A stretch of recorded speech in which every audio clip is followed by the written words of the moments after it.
So hello everyone, আসসালামু আলাইকুম। আজকে পারফেক্ট বেগুনি রেসিপিটা আপনাদের সাথে শেয়ার করব।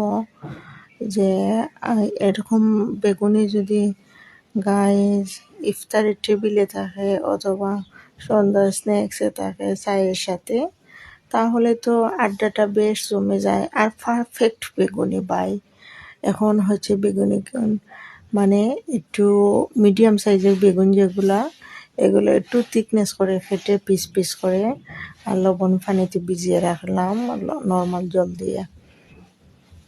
এখন হচ্ছে দেন ফাইনালি আমি ব্যাটারটা রেডি করব। এগুলো ভিজিয়ে রেখে হাত দিয়ে উল্টে পাল্টে চুবিয়ে নিচ্ছিলাম যাতে লবণ পানিতে বেগুনের কষটা বের হয়ে আসে আর সফটও হয়ে। আর হচ্ছে দেন এখানে আমি শুকনো একটা সুন্দর বোল নিয়ে নিলাম কাছের, আর সবগুলো পাউডার মশলা হাতের কাছেই রাখলাম।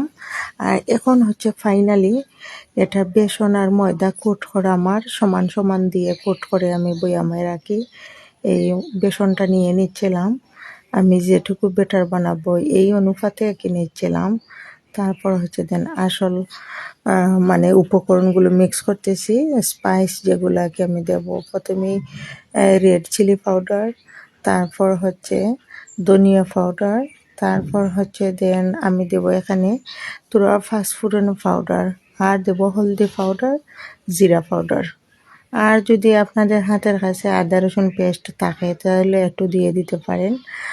এখন আমি অ্যাড করতেছি এটা হচ্ছে পাঁচফোড়ন পাউডার, তারপর দেব জিরা পাউডার। আর যদি আপনাদের হাতের কাছে আদা রসুন একটু পেস্ট থাকে ছোটো টি চামচ 1 চামচ দিতে পারেন। আর এখানে দিচ্ছি আমি সামান্য আদা পাউডার। আর রসুনটা আমার পেস্ট করা নাই, দেই নাই। আর যদি মনে চায় আপনাদের, এটা অপশনাল, আপনি খালি জিরা সিডও অ্যাড করতে পারেন। আর এখন দিব হচ্ছে লবণ, তারপর হচ্ছে দেন আমি এখানে অ্যাড করে দেব একটু মানে পেস্ট করা পেঁয়াজ। কেউ আর কি রসুনটা বা পছন্দ করে, কেউ পেঁয়াজও দেয়, আমি একটু পেঁয়াজ বাটা দিব।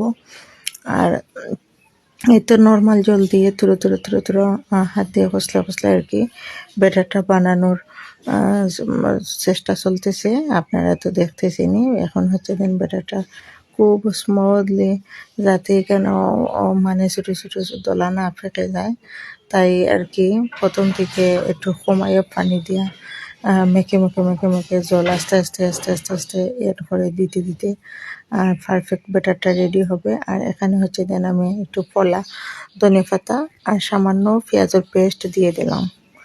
আর আপনারা যারা রসুন পছন্দ করেন তাহলে রসুনের পাউডারও দিতে পারেন, অথবা পেস্ট করা আদা রসুন একসাথে একটু দিয়ে দিলেই হয়ে যাবে। আর এখানে হচ্ছে দেন পেঁয়াজ দেওয়ার পর আর ধনিয়া পাতা দেওয়ার পর আমি কি খুব সুন্দর করে এটারে অ্যাডজাস্ট করে নিচ্ছিলাম। আর পাতাগুলো হাতের মধ্যে চুবড়ার মতো লাগতেছিল, তখন হাত দিয়ে টিপে টিপে পাতাগুলোর ধরে ধরে আর কি একটু কষলে নিয়েছিলাম।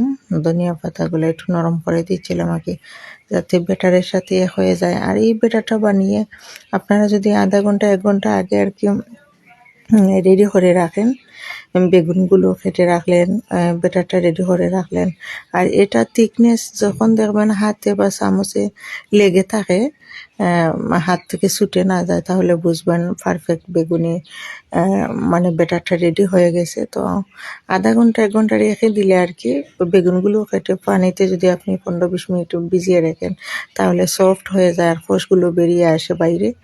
আর তারপর হচ্ছে দেন পানিগুলো ঝারিয়ে নিলেন। আর এখানে যদি আধা ঘন্টা ব্যাটারটা রেখে দেন তাহলে আরও বেসন গুলে আর কি আর স্পাইস সবগুলো যে সুন্দর অ্যাডজাস্ট হয়ে আর ব্যাটারটা আরও সুন্দর স্মুথ হয়ে যায়। তো এখন হচ্ছে দেন ফাইনালি আমি এগুলো রেখে আর অন্যান্য কাজ করে নিলাম। ফ্রাই প্যানে তেল ঢেলে দিলাম, প্যানটা মানে কুকারে বসিয়ে ফায়ার অন করে দিলাম। তারপর হচ্ছে দেন চলে আসলাম এগুলো ভাজাভুজি করার জন্য। তো এখন আমি বেগুনগুলো পানি ঝরিয়ে এক পিস করে আর কি আমি আমার এই ব্যাটারে ডুবিয়ে ডুবিয়ে আর কি দিচ্ছিলাম ও তেলের মধ্যে। আপনি যদি এভাবে এক পিস করে সবগুলো একসাথে নিলে মানে ব্যাটারটা খাইটে আর কি একটার সাথে একটা লেগে যেতে পারে। বা সেরে যেতে পারে, তাই একে আমি এটা এটা করে সুন্দর করে চুবিয়ে চুবিয়ে আর খুব সুন্দর করে আর কি ব্যাটারটার মধ্যে বেগুনগুলো চুবিয়ে চুবিয়ে, যাতে বেগুনগুলোর গা মানে ফসকে না যায় আর কি। বেগুনগুলো খায়ের মধ্যে ডুবে থাকলে বেগুনিটা আসলে সুন্দর হয়। আর এই তো আমার বেগুনি না হলে জমেই না। আর ইফতার বলেন বা স্ন্যাক্সে বলেন, আমি অলওয়েজ বেগুনি লাভার বা বেগুনি পছন্দ করি। আর বেগুনি চপ খারাপ না ভালো ফাইন, চবেও ভালো ফাইন আমার মতে আর কি। আর এভাবে যদি একবার ট্রাই করিলেন তাহলে তো ফিদা হয়ে যাবেন। আমি কিন্তু এখানে কোনো কিছু বেশি স্পাইস ইউজ করি নাই। নর্মালি আপনারা এটা সবাই রুমের মধ্যে যা আছে এটা বানিয়ে নিতে পারবেন। অনেকে হচ্ছে এই ব্যাটারটা সুন্দরভাবে রেডি করতে পারে না, তো সেজন্য বেগুনি ভালো হয় না বা মজা হয় না। এটা হচ্ছে পারফেক্ট বেগুনি রেসিপি, এভাবে বাজারেই হয় না। বাজারে অনেক সময় একটু বেশি বেগুনের গাত বেটার লাগাই থাকে, মজা লাগে না বা বেগুনগুলো বড় বড় হয়ে যায়। আমি যেভাবে দেখাচ্ছি, যেভাবে পিস পিস দিচ্ছিলাম বেগুনের থিকনেসটা, এভাবে আপনারা একবার দিয়ে দেখবেন।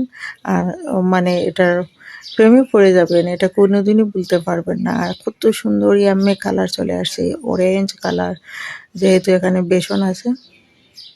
আর স্পাইসে যে ঘ্রাণ লাগতেছিল এগুলো রুমে বাজতেছি। আর আপনারা তো সবাই বেগুনি ভাজা জানেন, একটু উলট পালট করে ডুবো তেলে ভেজান আর কি, নাড়াচাড়া করে নেবেন, তখন একটা লাল হয়ে গেলে একটা স্ট্রেচারে উঠিয়ে নেবেন। তো থ্যাংকস ফর ওয়াচিং।